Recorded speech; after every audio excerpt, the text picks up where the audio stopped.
Hello and welcome to the Pre-Chiro podcast. I'm your host, Dr. Ben Glass, and today we're making a professional chiropractor connection with Dr. Justin Ohm, who's involved with pediatrics and the ICPA, and just really excited to have you share as an introductory question, and just curious how you decided you wanted to become a chiropractor. I imagine I know some of what's part of this answer, but can you kind of just talk about where you were at in life, where you became really clear that this was going to be the path that you took, and maybe how you approached getting to chiropractic school eventually? Yeah. Well, thanks for having me on. And I think, I'm second generation, as they say. So I grew up and both my parents were chiropractors and, you know, it's what I knew. I didn't really know anything else. So it was always a possibility. I'll say that, okay, this could be the path that I go towards. I'm the oldest of six. I have five younger siblings. And, but still, when I went off to undergraduate, I wasn't going for a therapy based kind of a bachelor's degree or pre-med or anything. I was interested. I bounced around a little bit, but I ended up kind of falling into business and marketing specifically.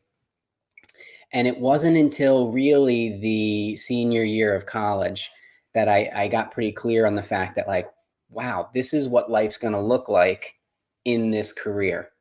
And it was based on seeing internships and how that was playing out, and you're going to be climbing a corporate ladder, basically. And then in 10 years maybe they just bring in someone young fresh out of school. And this was right around the year 2000. So um, things were changing rapidly then too. And it turns out, like, everything I learned in school in terms of marketing and everything, uh, it just went out the window. Like print marketing, direct mail marketing, come on, like it all just changed, and it's changed so rapidly. So I'm glad I kind of made this call, but I made the call because I contrasted what that lifestyle would look like compared to what I grew up with, and my dad always being at home, and my parents, having a home office, and how conducive that was to, being with your family.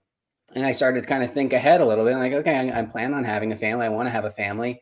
And at that point, and actually the reason I switched to marketing in undergraduate is because this girl that I really liked was in the marketing program. Like, I could be in more of her, that's my wife now, by the way. So it kind of all worked out. But yeah, it became really clear as a senior in college. And luckily along the way, instead of taking, random electives, I was kind of like, I was taking the necessary stuff that would kind of set the stage for, the various kind of sciences and prerequisites that would be required for chiropractic school. But that's when it became clear to me, and I took off to Palmer, Florida, and the rest is history.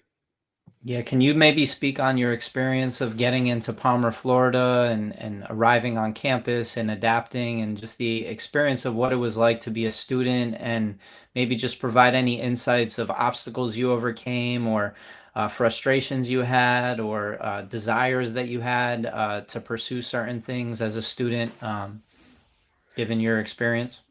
Yeah, I was fairly frustrated in undergraduate. Like, I thought undergraduate was going to be like, okay, here we are. We're all like, it's a little bit more serious. I guess I got some of my partying out of my system in high school, but everyone else didn't. College was for that, so it turned into like high school 2.0, undergraduate. So I was frustrated with that experience. Stepping into chiropractic school was the complete other side of that coin. Everyone was there and they knew what they were going for, and they were on the same, kind of path. Of course, different philosophies all melding together, but it was so satisfying to be in a group of, kind of driven, young, soon to be chiropractors, just kind of ready and all aiming in the same direction. Um, there was a synergy there that I just think was what I was looking for in undergraduate, certainly. So, arriving at Palmer, Florida, and I chose Palmer, Florida. It was a brand new school at the time. And And I was like, oh, wow, brand new facility, and, teachers, instructors are coming in from all over. It sounded really, really great and really promising. And it was like, 3 miles from the beach. I was contrasting that with Palmer Davenport, the Fountainhead where it all started, and the winters that you have there. I'm from Pennsylvania, so I had I wanted a different experience, geographically as well. So, and headed down there, and like I said, it was pretty seamless, kind of the segue and everyone kind of coming together as students. You kind of fell into, your cliques on, who you wanted to hang out with, and your study groups and stuff like that. But I look back on those years, I made some of the best friendships of my life, in chiropractic school. And it's because I think we were all so very much on the same page like that. Yeah, you were name dropped by Dr. Jeff Langmaid on this podcast as being his college roommate, I believe. And I was just curious if you could maybe share some of the dynamics of how you help make each other better as a chiropractic student, maybe some of the things you practice together or the things that you talk about that help orient you to the future that you're going to have after you get out of school. Yeah, I mean, well, when you're living with someone like, Jeff and I lived together throughout the whole experience, and we had a couple other roommates that came and went during that time, but Jeff was like steady. So, but when you live with someone, you're not just studying with them, you're hanging out with them. It's them on the weekends, it's them. My wife now, my girlfriend back then, was living with us too. So. Gosh, I feel like, Jeff and I came up together in that sense, and we know each other kind of before that transition happened. Transition happens when you go through chiropractic school and then you're like stepping into a professional life. So we kind of went through that transition together. I think we were very much on the same page philosophically too. Kind of really there for, a lot of people, I think, find themselves at chiropractic school either because they didn't get into med school and they thought this might be a good career alternative, which is fine. It is. Or they, kind of wanted to go in the direction of physical therapy, and maybe chiropractic gives you a little bit more autonomy, which it does. But we were there because we had really positive experiences with chiropractic, as kids growing up. And Jeff was, really inspired, by his chiropractor. And I was inspired by my parents and the different chiropractors I was exposed to growing up. So we clicked in that sense. And we had that kind of similar philosophy that chiropractic is more than just a profession. It's really kind of a way of life in that sense. And we got into, kind of more of the philosophical discussions, I think, living together. And that created the space for that. I would also say that, we were, I guess, a little bit more willing to, practice on each other. We're always there. Like, I've been adjusted by Jeff maybe more than anyone then, except for my father, you know what I mean? Growing up, because we learned on each other too. And, maybe we did that before we were supposed to, in the curriculum, but we were really we were both motivated in that sense. Like, this is about hands-on, this is about getting good with your hands. So, we were, anytime you learn something new, we were back at the house, kind of figuring that out. So it was really great having a partner like that, going through that process, someone on the same page.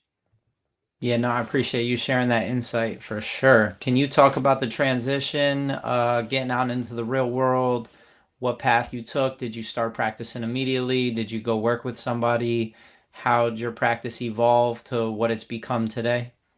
Yeah, I jumped right into my parents' home office, and that was right at a time when my mom was getting real busy with the ICPA and the work that she was doing, kind of as the director for the ICPA. And so that facilitated, she was ready. She was like, good, you take all the pregnant moms, you can take all the children too. I just want to keep those babies. So I get those newborns still. We have a very kind of family practice. A lot of pregnant moms, a lot of newborns, and families come in. So, that was, 15 years ago. And I kind of took over that side of the practice. And I've been, working alongside my father ever since. That first year in practice, though, it became obvious that we live in a small town outside of Philadelphia. And it became clear there's a lot of people in Philadelphia, and they'll come out to you during the pregnancy. Oh my gosh, I'll do anything. Yeah, I'm preparing for the birth kind of thing. But then life gets crazy once you have that newborn, so it's harder to get out, and drive 30 minutes to go, see your chiropractor.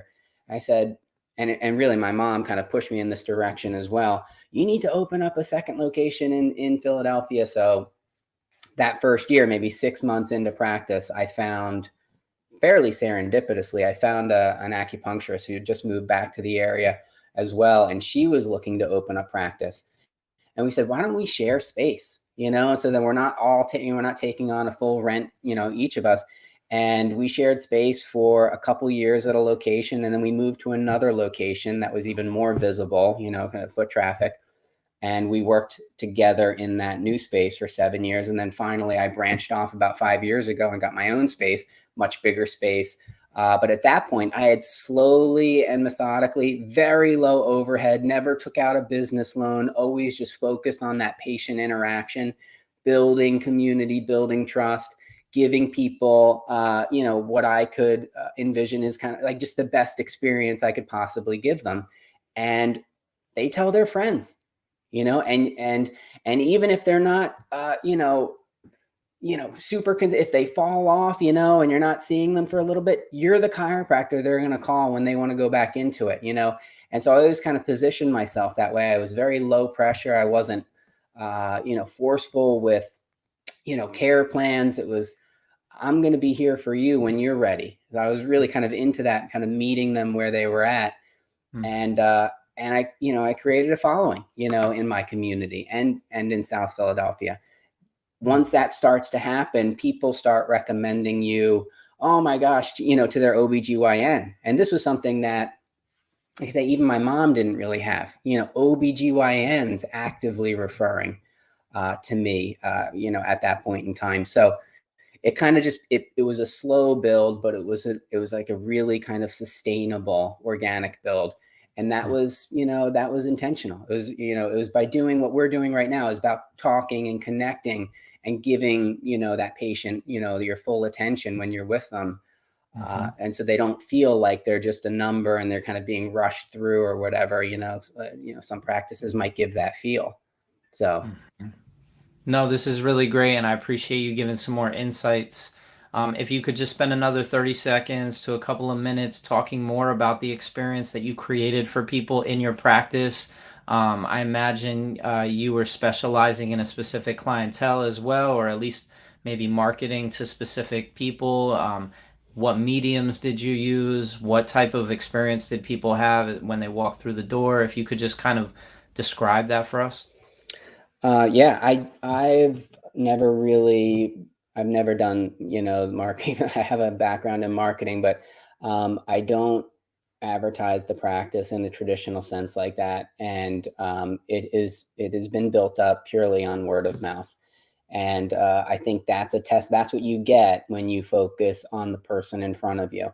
And I'm not taking anything away from, different marketing approaches. And there's a lot of successful approaches out there.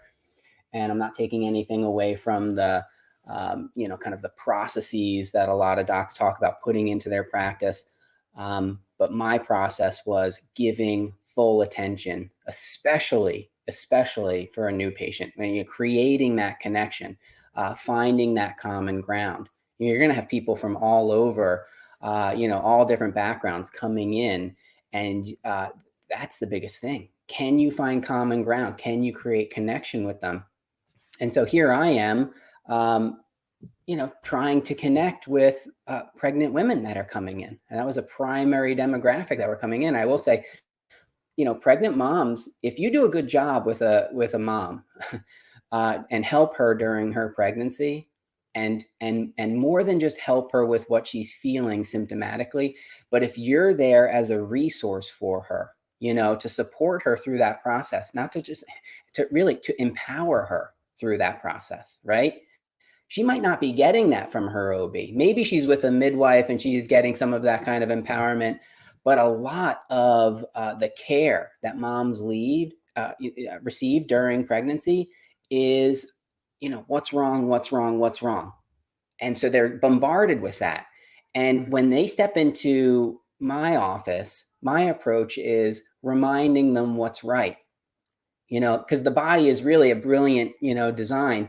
And I don't think there's any better example of that than pregnancy, and highlighting that to them, showing them how perfectly their body's adapting through that process is a different perspective, and it's appreciated. And I think it can help to create a sense of empowerment to go into that process. It's a scary process approaching birth. It was scary for my wife and I, that helped a lot too. Focusing on pregnancy and focusing on kids in practice became much easier after we went through home birth, with our 4 kids, and, raising and taking care of my own kids. I'm very natural, handling a baby at this point. And you don't necessarily have that off the bat. I did to a certain extent because I had a lot of younger siblings, and I kind of helped out a lot when my parents were in the, here, take this baby. I have to go. There's a new patient here. You're in charge. And also, the mac and cheese is boiling on the, make sure you turn the stove up. So there was a lot of that growing up as well. But yeah, it was really about kind of offering that different perspective. And that was true for, the moms coming in, but then when the babies start coming in too, because inevitably when you see pregnant moms, and if you're going to do a good job with that, they're going to start saying, hey, maybe this is good for my baby too. So yeah, they're adapting. You're adapting through your pregnancy in preparation for birth. They're adapting, even while they're in utero, but now they're on the outside and they're adapting to this world. And let's make sure that they're optimized, that they can adapt in the best way possible. So you're setting up your office. If you want to see pregnant moms and kids, you set up your office where it's comfortable for them to bring their newborns, where they're not kind of, they're not feeling awkward when their baby starts crying. Nope, you have a nursing room that they can go off to. And if they have older kids that they're bringing in with that, and oh my God, I can't bring all 3 of these kids anywhere. Well, you can bring them here because there's a toy room and they can run around, and it's, don't touch that. No, there's none of that. You know what I mean? It's toys. It's set up for kids. The first thing the kids see when they walk in is the train table and the toys and everything else. Boom, the kids are immediately at ease. They're not walking into a doctor's office, they're walking into, a chiropractor's office, and it's different. And they get that sense. And I'll tell moms that too. If you're bringing your kid in, you're not sure how they're going to respond. Well, don't add to that pressure by referring to me as Dr. Ohm, or we're going to see the doctor today. I don't need that. I don't need to be associated what they might have associated with going to the doctor, what that means, the experiences that they've had. No, we're going to find their power switches. We're going to turn on their power switches by getting their spines adjusted and making their nervous systems more healthy. That's what we're going to do. Do you want your power off, or do you want your power on? And the kids are like, it's fairly unanimous. Yeah, I want my power on. All right, let's do it. So lighthearted eye contact, even if it's a newborn eye contact, these are the things that I kind of really, focused on, creating that experience where you walk in and you just feel at ease. It's not an uptight environment, kind of thing. And if we could step back and just expand upon the skill sets, obviously being a great communicator and knowing how to connect with people, but as far as the skill sets in your hands and your ability to handle a newborn versus a pregnant mom versus a teenager or even a toddler is probably different than a newborn.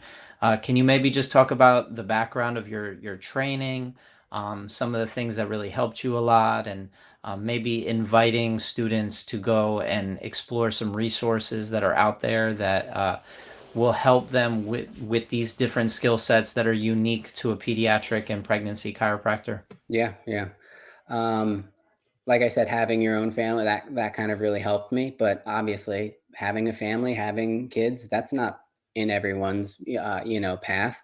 And what really kind of set the stage for me. Well, when I went to school, I would have instructors coming up to me say, and it was Palmer, Florida was a brand new school at the time, like, oh my God, your mom's Jeannie Ohm. So you're gonna do the pediatric club, right? You have to form the pediatric club. There wasn't one, and then in clinic, there was kind of the expectation like, oh, well, if a baby's going to come into the student clinic, who do you go to? And, I had a bit of a reputation seeing some of the babies that came in, but that started really with starting to take the ICPA courses. Obviously my mom was, in a leadership position with the ICPA at that point. So I remember when they came down to Orlando, it wasn't even in Port Orange, but in Orlando, they started the series up there. And myself and Jeff and a number of our other, kind of closer classmates, like, let's go, if you're interested in family care, like if that's where we're heading with things, let's take some of these classes. And I chipped away at, I don't know, maybe 5 or 6 of those ICPA classes while I was still a student. So then when I graduated, I only had a handful left to kind of take to finish out the series.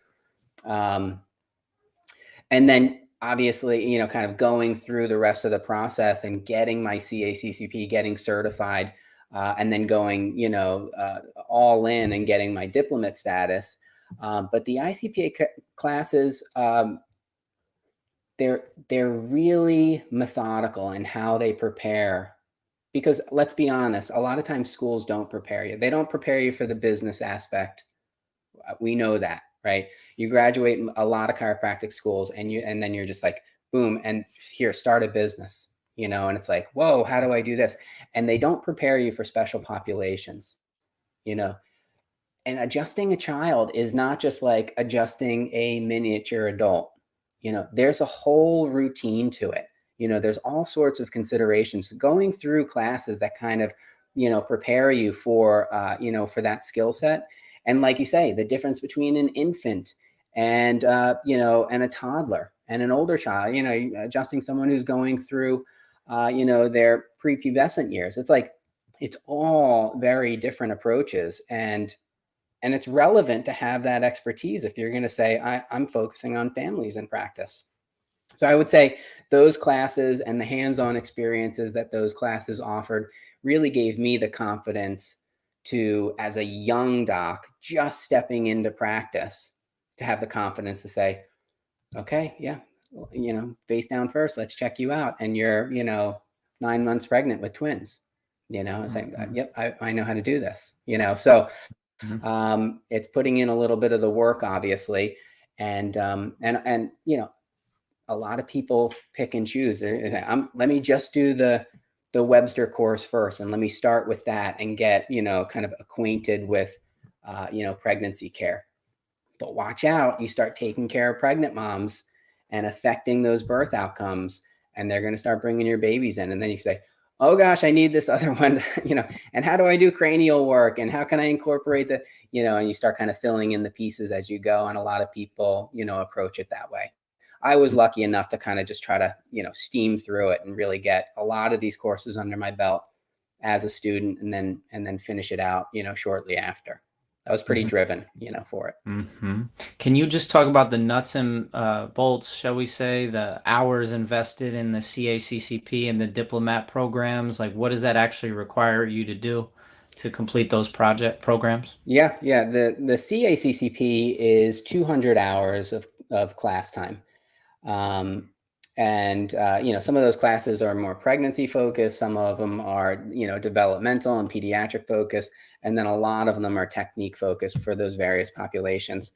And once you finish out those 200 hours, then there's a, fairly intense thesis style, written exam at the end of that. Getting through that exam gets you your CACCP, which is your kind of certification. And you can, at that point, apply for your diplomate, which requires another 200 hours of various requirements. And that's ranging from research projects to submitting videos, kind of, showing your interaction with a pediatric patient, showing your interaction both examination, adjusting, et cetera, with a pregnancy patient, and kind of racking up all of those additional. I think now there's also a requirement to actually create a course, because at that point, when you're stepping into a diplomat status, you should be at the level where you have some degree of expertise that you're willing to and able to teach. You've accumulated a lot of information now, and now you should be able to kind of pass that on. So there's a requirement to kind of submit a course in an area of expertise that you're interested in. So all of these additional requirements bring you up on another 200 hours, and so a diplomat status is 400 hours.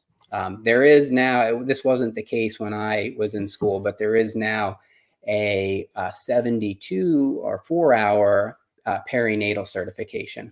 So for docs that are like, I'm not sure about pediatrics, that makes me nervous, but I know I want to deal with pregnant moms.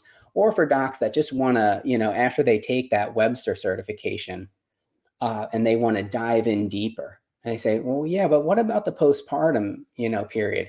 And what about,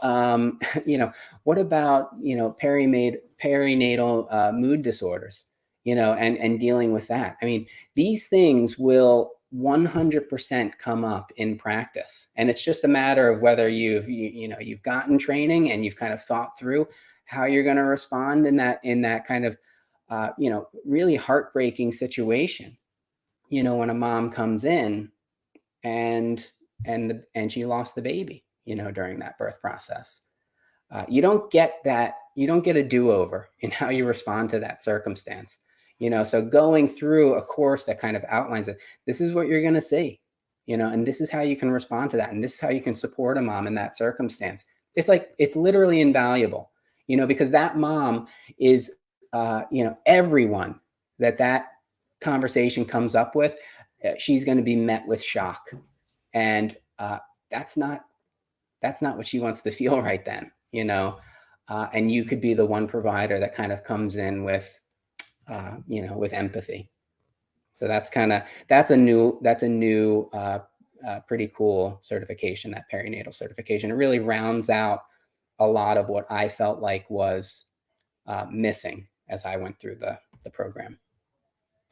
And just while we're in talks about what's new and emerging, your involvement with the ICPA, you've gotten really involved. I'm not sure if you're the president or the head of it, I just know you're involved.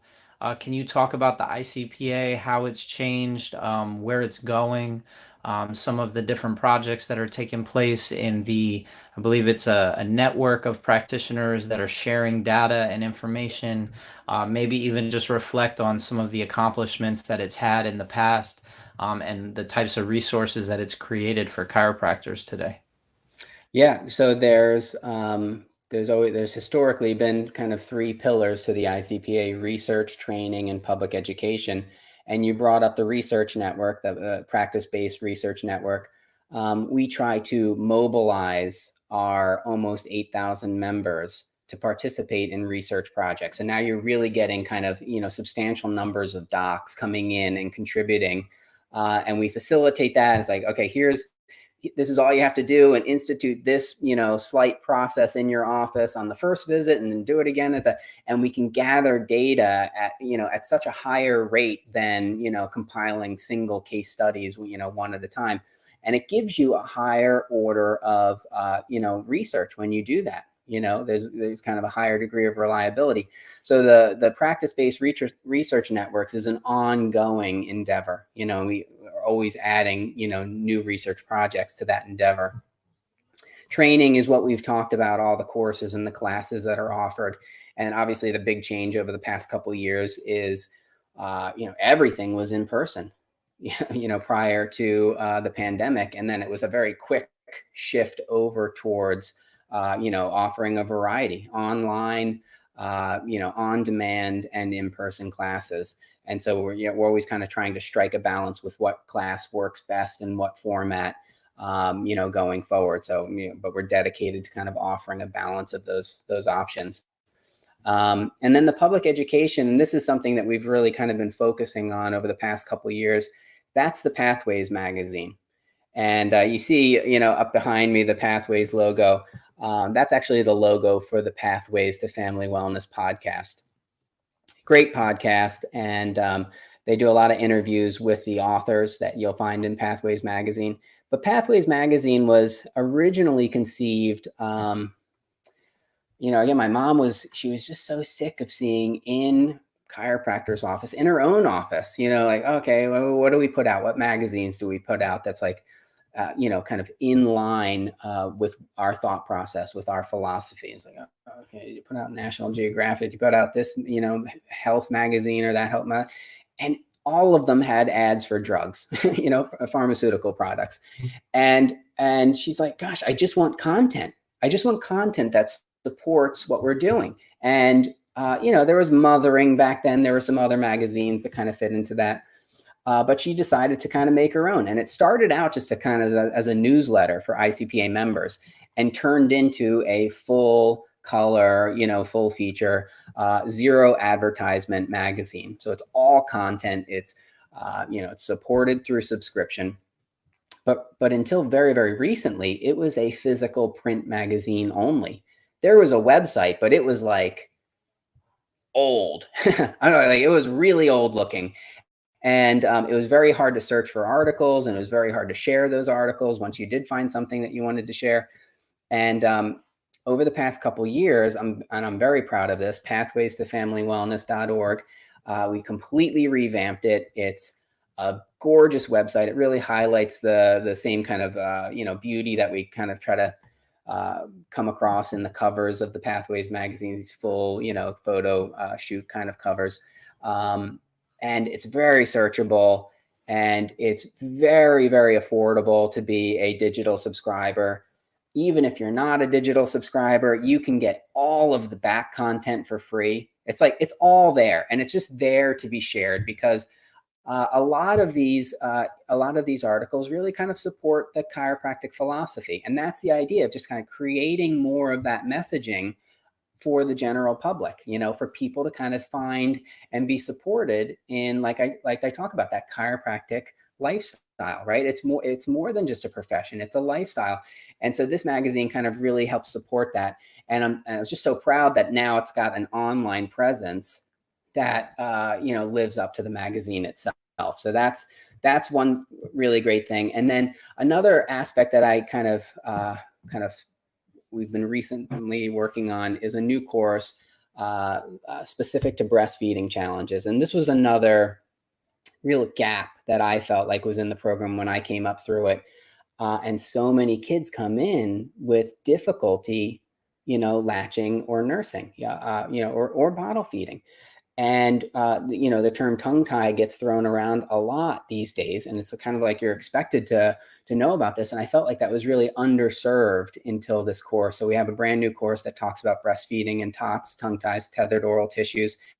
And that's just a deep dive into the anatomy and the adjustment, the technique, the cranial approaches that can really, really benefit these kids that are coming in. It's just ubiquitous. If you're going to be seeing pregnant moms, this might be the most common thing that they come back in with their newborn. And so to be kind of, well-rounded with that is a real advantage, I think. Wow. Thank you for being comprehensive and just laying it out there, because the intention behind this project is to really clarify for students what's out there and make it really easy for them to connect with different resources that are relevant and that are on message with chiropractic. I often say there's a lot of chiropractic podcasts out there, but very, very few of them are just keeping chiropractors on the podcast. They're interviewing people about all types of different rehabilitative services. So, yeah. I guess I'm just curious, as we wrap up here, what the future holds in your mind for the work that you're doing, what you're passionate about. If you actually want to not talk about the vision, but talk about the vision for what's possible if we get prospective students and pre-Chiro students studying the work that you're so passionate about, asking them to do tri-board presentations at their college campuses, or giving them opportunities to share with their college campus these different resources through a pre-Chiro club. What's the vision? What's possible if we can kind of make these inroads through students? And yeah, you can go either direction or answer both of them. Yeah, I think I think even, kind of getting to students before college and just making more kids aware of chiropractic and the benefit that, normalizing it. That's a major goal of mine in my community. That's a major goal of, I think, a lot of the ICPA chiropractors, is to, bring chiropractic to more and more kids. Um, they deserve it. A lot of kids don't have the access, and like I wouldn't mind it at all, not whatsoever, if 10 other pediatric chiropractors opened up in my town. Like, there's that many kids. There's not enough of us. You know what I mean? So if we start seeing more and more kids throughout childhood, it's like, oh yeah, I go to the chiropractor, and they get to experience what, having their nervous system turned on and having that full capacity for adaptation feels like. My kids ask to get adjusted. I didn't have to train them into that. You know what I mean? I don't have to, it's Sunday evening, everyone line up, we're doing adjustments. You know what I mean? Like, 3 of them pulled me aside this morning. Can you adjust me? I have a big test today yeah. Okay. Yeah, no problem. Hop on the at home, portable table, open it up. But I think if more kids had that, and they had that experience of what it feels like to have your nervous system fully on like that, they remember that. They remember that regardless of what they're going to do in their life. And I think chiropractic becomes like such a viable option for a profession for them. Yeah. Wow, my chiropractor is always animated. They're always happy. They're always like glad to see me. They're always service, they're in service, in that profession. That becomes apparent, I think, to kids. And just like it was for me, just so it was kind of like an aha moment. Like, it's about living, right? Ultimately, you're going to spend your life doing something, And I looked at my dad and I looked at my mom, and they were just passionate about what they were doing. And it gave them the flexibility and the free time to be with their own families. They weren't stuck in a cubicle. I don't know. We're going to have, AI can handle that, going forward, but nobody's got these except us. And caring for each other. We're going to need that. There's a lot of kids that need our care right now. And so there's not enough chiropractors. I think there's a huge market opportunity for an increase in students to kind of come into the chiropractic colleges. And hopefully they get that exposure too. If they hadn't had it already for themselves, that chiropractic is for kids, hopefully they get that exposure in school. And they move in that direction in practice. And we get this whole new awakening of, family practices and the family doctor, because we know medicine's moved away from that. There's no such thing as a family doctor anymore. It's all specialists. So I think we need it. Yeah, no, I appreciate it. And yeah, this being pre-Chiro, we could even put babies and kids. I mean, I have a 2-year-old, and when I go to the library, there's books on dentists and doctors and firefighters, and we don't see any presence of chiropractic on the bookshelves in our local libraries. And I think it wouldn't take much more than a pediatric club or a pre-Chiro club or a couple of students just saying, "Hey, let's work on some kids' books this quarter. Let's create a couple characters that allow us to at least populate the local libraries around the country with some kids' books on chiropractic." And I know they exist. I'm sure we could rattle off 5 of them, but they're not strategically being placed where our community. Well, yeah, I think that's up to us, right? Like, and I know some of the books too. Some of our members create kids' books, and they did it for like their community. You know what? But guess what? We all have to buy a dozen copies of them and drop off 2 at the Middletown Library and bring 2 over to the media, and bring them to your local libraries. Here you go. I'm donating these books. Drop them off at the elementary schools in your areas. The daycares even. Maybe what if those were the stories? Your body's intelligent. Your body heals itself. The nervous system controls and coordinates the body. What if that's the story they're reading, to these young kids in preschool? On and on. Well, thank you so much for taking time to share with any students that are out there considering this path to becoming chiropractors. It's really valuable, I believe, to touch the lives of students earlier on in the process, as early as possible. Just to use the metaphor of like taking care of pregnant women so that we can have good birth outcomes and we can take care of babies and kids so that they could have good, strong, healthy lives as they're growing up and being empowered. I think that it's the same exact metaphor that could be looked at with the high school student, the college student, preparing Yeah, for the big choice. So. absolutely. Well, it's a pleasure to be here. Thanks for inviting me, and thanks for everything that you're doing.